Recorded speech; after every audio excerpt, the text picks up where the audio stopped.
یہ اور ایسا کوئی بھی دنیا کے کسی بھی ملک میں ہو.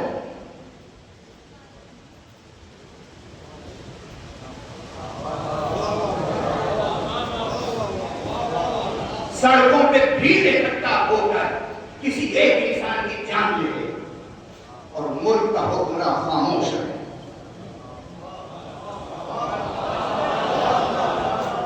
اس کے معنی کیا ہے؟ اس کے معنی یہی ہے کہ اس کا سلسلہ اسی سو کالڈ ویسٹرن کیپٹلزم سے جڑا ہوا ہے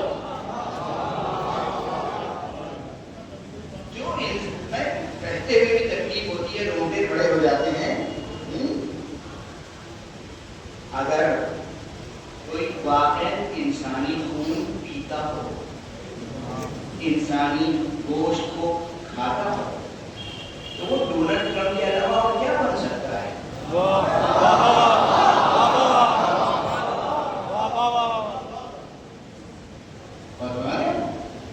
میں کوئی سیاسی تقریر نہیں کر رہا ہوں, میرا کسی سیاست سے تعلق نہیں. میرا تو مکتب ولایت سے تعلق ہے. میرا تو اس مکتب سے تعلق ہے, بس تقریر ختم کر رہا کہ جہاں جو حقوق معین کیے جاتے ہیں. 4 جملے سننے والے جو, اس کے بعد 2 جملے مسائل کے اور مجلس کا, کیونکہ مجلس تو ہمارے بزرگوار حضرت حکیم الہی مکمل مفصل پڑھ چکے, چاہے وہ پرائمر کے تعلق سے ہو, چاہے فضائل ہو, چاہے مطالب ہو, چاہے مسائل. 2-3 جملے تبرکن اور تیمنن. آپ نے نام سنا ہوگا بارہا, لبنان کا ایک مسیحی مصنف ہے جس کا نام ہے جارج جردا. اور ویسے لبنان کو مبارک ملک ہے اور مظلوم ملک, جس نے ایک دو نہیں سینکڑوں مسیحی مصنفین اور شعراء ایسے پیدا کیے ہیں جو مداح رسول, مداح علی, مداح اہل بیت نثر میں بھی اور نظم میں بھی. ایک دو نہیں سینکڑوں. لیکن اتفاق ہے کہ جارج جردا کو ایک غیر معمولی شہرت ملی. جارج جردا نے کتاب لکھی صوت العدالت الانسانیہ, اور یہ کتاب 5 اجزاء میں ہے.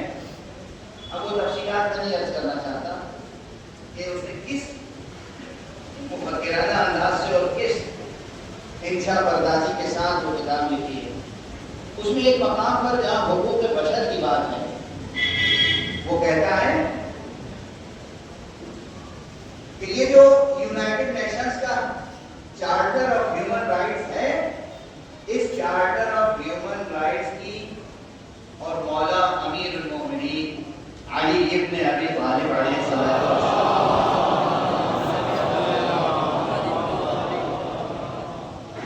کی پیش کی ہوئی جو حقوق کی فہرست ہے, حقوق انسانی کی, اور جو آپ نے دستور العمل پیش کیا ہے حکومت کا, جو انسانی خدمت کا, معاشرہ انسانی کی تنظیم کا, اس میں 4 بڑے فرق ہیں. پہلا فرق یہ ہے, ذرا بس آپ کی ذہانتوں پہ بھروسہ کر کے اس کے جملوں کو اور مختصر کر کے پیش کر رہا ہوں تاکہ وقت کے اندر گفتگو ختم ہو جائے. پہلا فرق یہ ہے, یونائٹڈ نیشنز کا یہ جو چارٹر آف ہیومن رائٹس ہے, پوری دنیا کے ذہین ترین دانشوروں نے مل کے بنایا ہے, اور وہ جو دستور ہے وہ علی ابن ابی طالب نے تنہا تصدیق.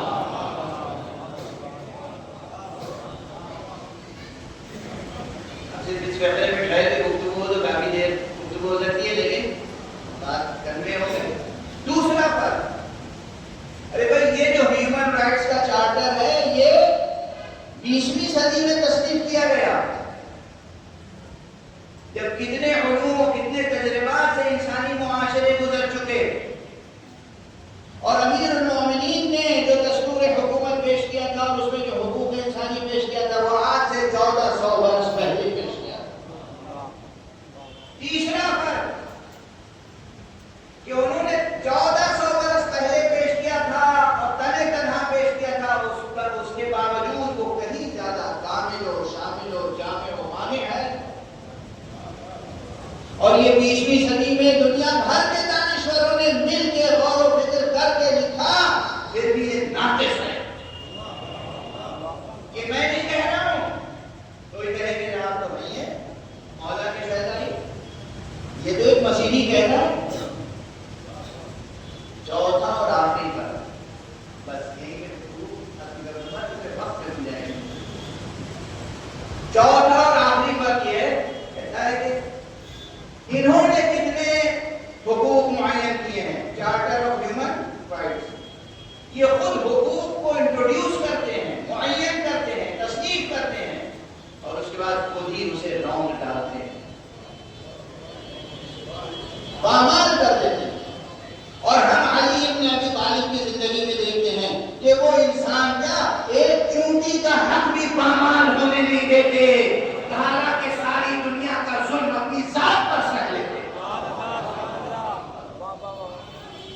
وقت نہیں، وقت تو تمام ہو چکا ہے۔ کس طرح وہ پیغمبر ہو یا مولا علی ہو یا حسن مجتبی ہو یا حسین شہید کربلا ہو، کس طرح دوسروں کے حقوق کو محفوظ رکھتے ہیں اور خود اپنے اوپر ظلم کرتے ہیں۔ تاریخ گواہ ہے، تاریخ میں کوئی کمی ہے اس کی مثالیں پیش کرنے کے لیے؟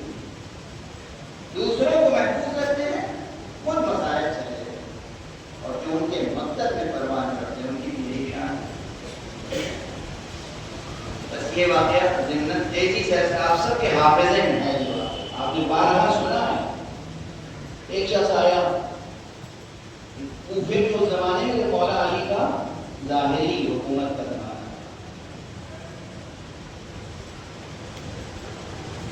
دارالامارہ کے پاس آیا جسے اس زمانے میں دارالامارہ کہا جاتا تھا، اور کہا کہ مجھے امیر المومنین سے ملنا۔ دیکھا کہ بوریے پر ایک ایسا مفلس شخص بیٹھا ہوا ہے، نادار، جس کے خود کرتے پہ پیوند لگے ہوئے ہیں، نالین میں پیوند ہے، ودا میں پیوند ہے، زمین پر بیٹھا ہوا ہے کوئی۔ کہا مجھے امیر المومنین سے ملنا ہے۔ کہا کیا بات ہے بتا؟ کبھی تم سے کیا بات ہے؟ مجھے تو امیر المومنین سے ملنا ہے۔ جب اس نے بہت اصرار کیا تو کہا میں ہی امیر المومنین، آپ کے حافظے میں ہے۔ حیرت ہوئی جب اسے، تو کہا ہمارا اصول یہ ہے کہ ہم اس سطح زندگی پر زندگی بسر کرنا چاہتے ہیں جس سطح زندگی پر ہماری مملکت کا غریب ترین شخص، مفلس ترین شخص زندگی بسر کرتا ہے۔ سید علی خامنئی، علی ابن ابی طالب نہیں بن سکتے، مگر اس مکتب کے تربیت یافتہ تھے کہ ان سے جب کہا گیا کہ حملہ ہونے کا خطرہ ہے، آپ پناہ میں چلیں، تو کہا کہ کیا ساری امت کے لیے پناہ موجود ہے؟ اگر ساری امت کے لیے پناہ نہیں ہے تو میں کیسے پناہ میں جا سکتا؟ یہ اس مکتب کی تربیت کا کس طریقے سے انہوں نے اپنی طرح پر سن سا، اور کس طرح شہادت پیش کی۔ ماہ مبارک رمضان، قرآن کی تلاوت کروا رہے ہیں، روزے کی کیفیت ہے، اور حضرت حق سبحانہ و تعالیٰ کی بارگاہ میں اس شوق اور اشتیاق کے ساتھ معصومین کی زندگی سے جو وابستہ ہوتا ہے، جو پناہ ملنا اور بقا ملنا ہوتا ہے، اس کے یہی طریقے۔ مجھے فخر ہے میں حضرت آیت اللہ شیخ حسن زادہ عاملی کی شاگردی میں بھی رہا ہوں، کی چھٹیاں بھی، کی نالین بھی میں نے سنی۔ حضرت آیت اللہ شیخ حسن زادہ عاملی نے بہت پہلے اس فقیر سے بھی کہا، اور وہ اشعار بعد میں بہت عام ہو گئے ہیں مجھے، انہوں نے خود سنایا تھا۔ اس میں کہا تھا کہ یہ سید بزرگوار وہ ہے کہ جس کے ٹکڑے ٹکڑے ہو جائیں گے، اسے اس طرح شہید کیا جائے گا کہ اس کے بدن کے ٹکڑے ٹکڑے ہو جائیں گے۔ سو آپ کو معلوم ہے کہ جسم مبارک کے ٹکڑے ٹکڑے ہو گئے، ساری دنیا آشکار ہوئی، اور یہ ہماری تہذیب ہے، اور کیا عظیم تہذیب ہے۔ ابھی آقا نے ایک شہید کا ذکر کیا، حضرت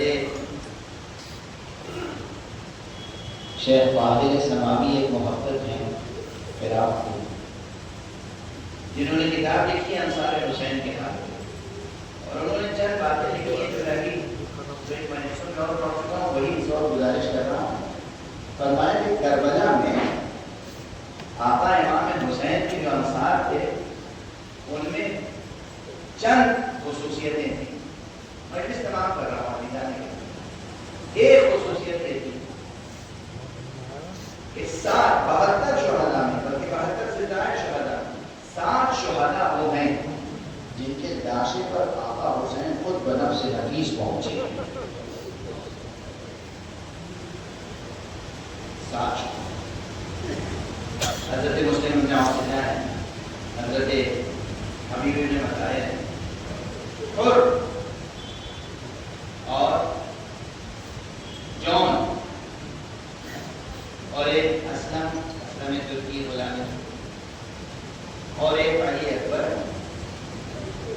ایک حضرت قاسم، ایک حضرت عباس. یہ وہ لاشیں ہیں کہ جن پر امام حسین خود چل کے ٹکڑے کا تصور جب کیجیے تو کتنے لاشیں یاد آ جاتی ہے. ایسے ذکر کیا جائے کہ آپ کا امام حسین علیہ السلام نے میدان کربلا میں حضرت قاسم کی لاش کے ٹکڑے کیسے جمع کیے.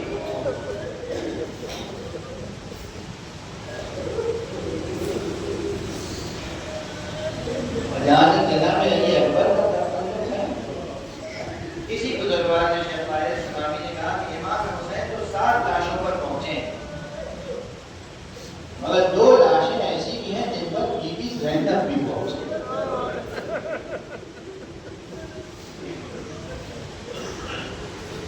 2 لاشیں ایسی ہیں جن پہ بی بی زینب پہنچی ہیں اور ان میں سے ایک لاشا حضرت علی اکبر کا ہے. جب لاش اکبر کے آقا امام حسین پہنچے تو دیکھا زینب موجود ہے. احترام اہل بیت کی نگاہ میں شبیہ ہے پیغمبر. یہ احترام شبیہ ہے پیغمبر. اب بس باقی تفصیلات کیا ہے. پہلا لاشا جس پر بی بی زینب پہنچی ہے وہ جناب علی اکبر کا لاشا ہے اور دوسرا لاشا جس پر جناب زینب پہنچی ہے وہ خود حضرت ابو عبداللہ حسین.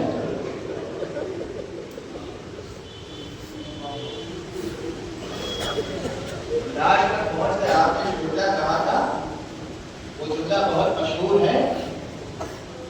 آپ نے فرمایا تھا اللہم تقبل منا هذا القربان، اے پروردگار ہم اہل بیت مصطفیٰ کی طرف سے یہ قربانی قبول فرمانے.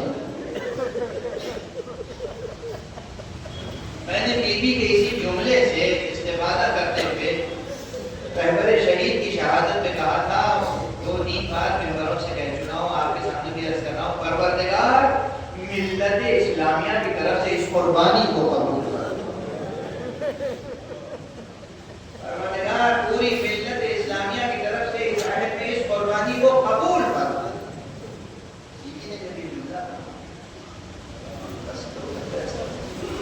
حضرت امام حسین حضرت عباس کی لاشیں پہ پہنچے، حضرت اکبر کی لاشیں پہ پہنچے، حضرت قاسم کی لاشیں پہ پہنچے.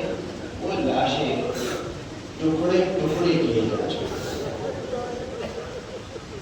شعراء اپنے انداز میں، ظاہرین اپنے انداز میں جو کچھ کہتے ہیں، حضرت عباس کی لاش کو خیمے میں نہ لانے کی وجہ وہ اپنی جگہ، لیکن ایسی وجہ جو ہے آپ اس ٹکڑے ٹکڑے لاشیں کو کیسے خیمہ گاہ میں لائے.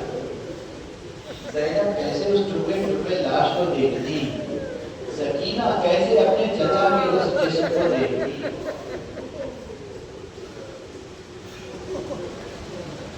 اس وقت تو نہ دیکھ سکتی. آپ کی بتائیں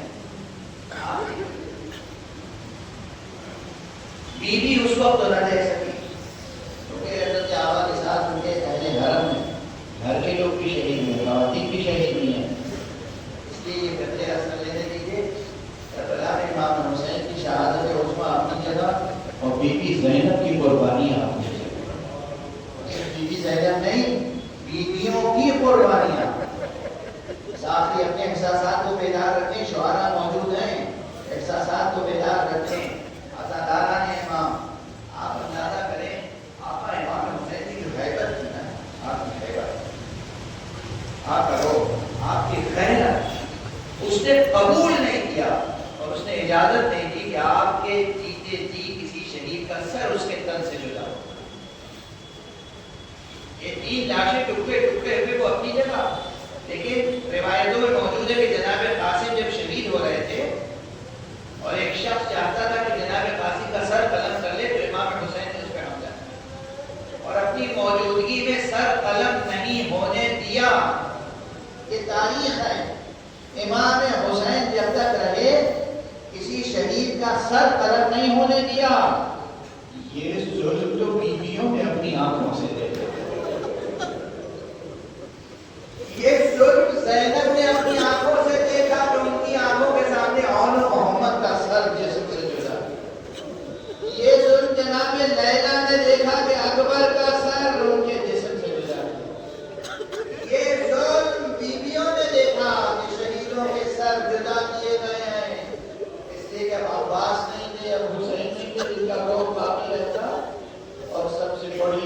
پر جو بیویوں نے دیکھی وہ یہ دیکھی کہ سب کے لاشیں تو ٹکڑے ٹکڑے ہوئے تھے، آقا حسین کا سینہ تو ریزہ ریزہ ہو،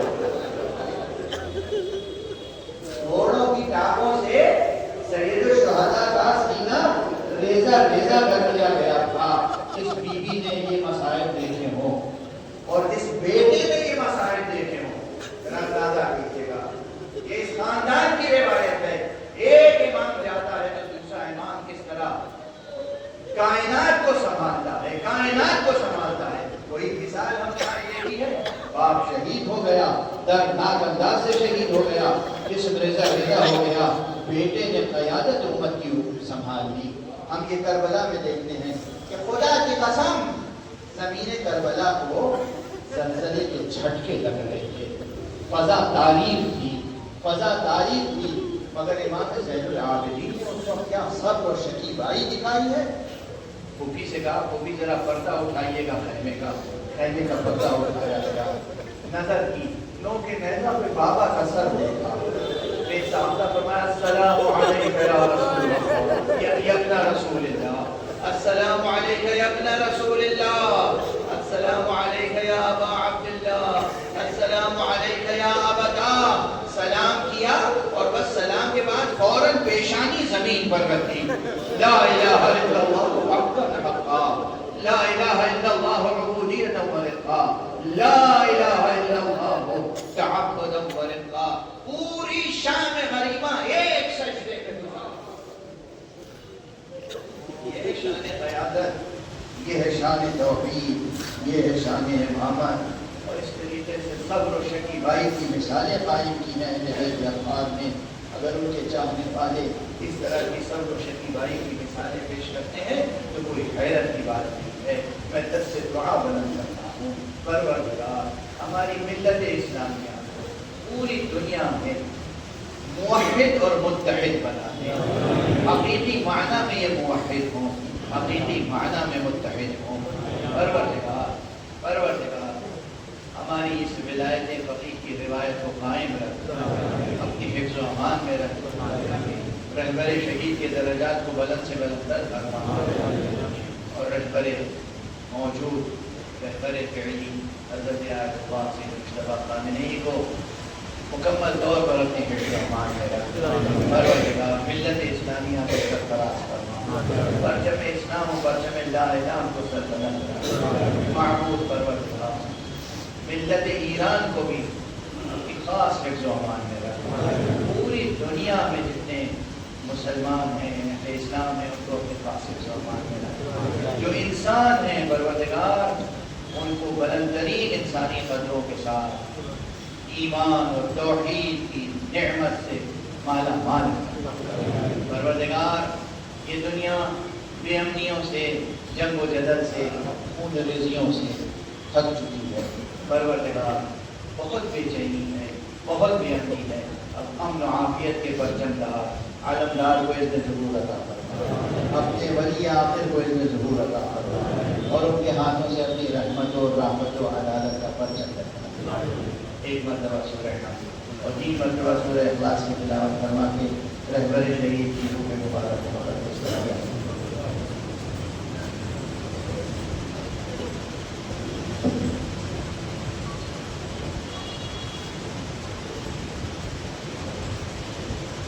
حضرات التماس ہے کہ ایک مرتبہ سورہ حمد اور 3 مرتبہ سورہ اخلاص کی تلاوت فرما کے جناب مناظر حسین کی روح کو اور تمام امروہا کے سادات امروہا اور شیعان امروہا مومنین امروہا میں سے جو گزر چکے ہیں لوگ ان کی روحوں کو پوری دنیا میں مومنین مومنات کی آواز کے ساتھ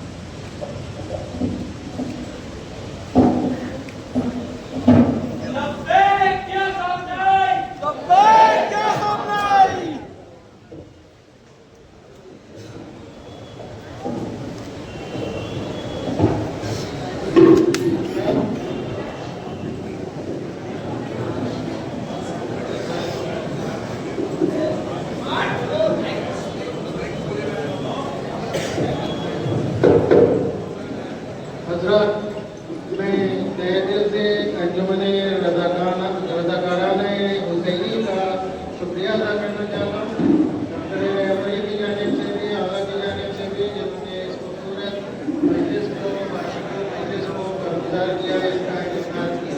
لہٰذا تمام اس کے عہدیداران اس کے ممبران کا شکریہ ادا کرتے ہیں۔